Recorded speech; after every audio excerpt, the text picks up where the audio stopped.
दोस्तों, एक गरीब आदमी हर दिन गुब्बारे पर लिखता कि हे गॉड, मेरे लिए 50,000 रुपए भेज दो, और इतना लिखकर वह गुब्बारे को हवा में उड़ा देता। पास ही में एक पुलिस स्टेशन था। जब गुब्बारा थाने के ऊपर से गुजरता तो पुलिस वाले उस गुब्बारे को पकड़कर उसे पढ़ते और फिर उस आदमी के भोलेपन पर हंसते। एक दिन पुलिस वालों ने सोचा क्यों न उस गरीब आदमी की मदद की जाए। सभी पुलिस कर्मियों ने मिलकर 25,000 रुपए इकट्ठा किए और उस गरीब आदमी को उसके घर जाकर दे आए। अगले दिन जब फिर पुलिस वालों ने गुब्बारा रोका तो वह देखकर चौंक गए, क्योंकि गुब्बारे पर लिखा था कि गॉड, जो आपने पैसे भेजे थे वे मुझे मिल गए, लेकिन आपको पुलिस वालों के हाथ पैसे नहीं भेजने चाहिए थे, क्योंकि वह 25,000 रुपए खा गए।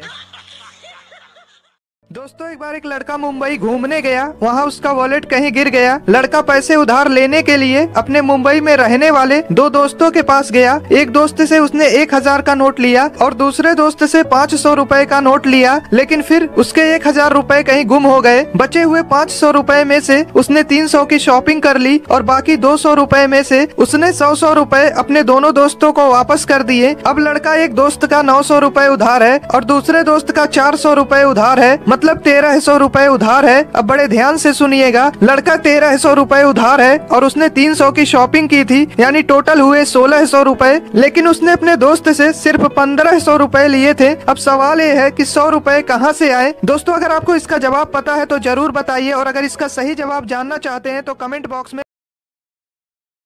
एक दिन दोपहर के टाइम मेरे सारे घर वाले सो रहे थे और मैं बुरी आत्मा की तरह पूरे घर में भटक रहा था। थोड़ी देर बाद में मुझे बेड के ऊपर 5 रुपए पड़े दिखते हैं। मैं उन पैसों को उठा के उसी टाइम दुकान पे चला जाता हूँ। दुकान पे जाने के बाद मैंने सोचा कि चॉकलेट कुरकुरे तो डेली खाते हैं, आज कुछ तूफानी करते हैं। मैं उन 5 रुपए का गुटखा लेता हूँ और घर पे जाके टॉयलेट में घुस के बाकायदा उस गुटके में तंबाकू मिला के उसको खा जाता हूँ। और मुझे ये भी नहीं पता था कि इसमें आने वाले रस को थूका भी जाता है, इसलिए मैं उस पूरे गुटके को चबा चबा के खा जाता हूँ। एंड देन मैं टॉयलेट से बाहर निकलता हूँ और मैंने देखा कि पूरी दुनिया घूम रही है। उसके बाद मैंने जो किया वो जानने के बाद आपका रिएक्शन भी कुछ ऐसा होगा। मैं उसी टाइम घर की छत पे जाता हूँ और पता नहीं क्या सोच के छत की दीवारों पे बैलेंस बना के चलने लगता हूँ, और फिर इन्होंने वक्त बदल दिया, जज्बात बदल दिए, जिंदगी बदल दी। ओ भाई, मारो मुझे, मारो।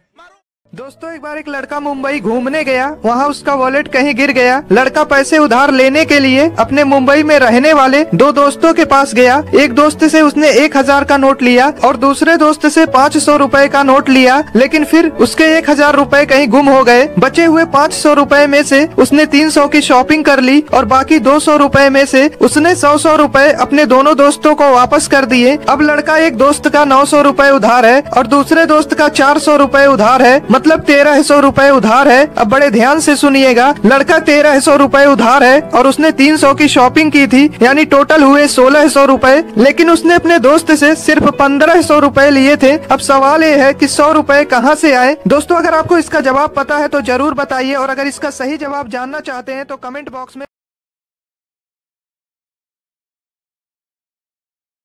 मैं बिहार से आया हूँ। आया हूँ कि आई हूँ? आई हूँ। मैं बहुत आपको टीवी पे देखा था। मैं तो देखा था कि देखी थी? देखी थी। हाँ, तो मैं ढूंढते ढूंढते मम्मी पापा के लेके चला आया। मेरे घर वाले चला आया कि चली आई? चली आई। फिर आपको नाम लेके पूछते पूछते यहाँ आया हूँ। आया हूँ कि आई हूँ? आई हूँ। तुम आया हो कि आई हूँ, कन्फर्म करो क्या हो? आई हूँ। आई हूँ, ठीक है। तो मेरे पति से बहुत झगड़ा होता है। वो शराब उराब पीते हैं, मना करता हूँ तो मैं मना करता हूँ तो वो मानती नहीं है। हाँ। कहाँ रहती है आपकी पति? अभी तो पंजाब में रहते हैं। पंजाब में रहती है। हाँ। वो कथा सुनते हैं? नहीं सुनते, मैं सुनता हूँ। आप सुनता हूँ, वो नहीं सुनती? नहीं। बहुत खुश हूँ आपसे दर्शन कर। मोगैम्बो खुश हुआ।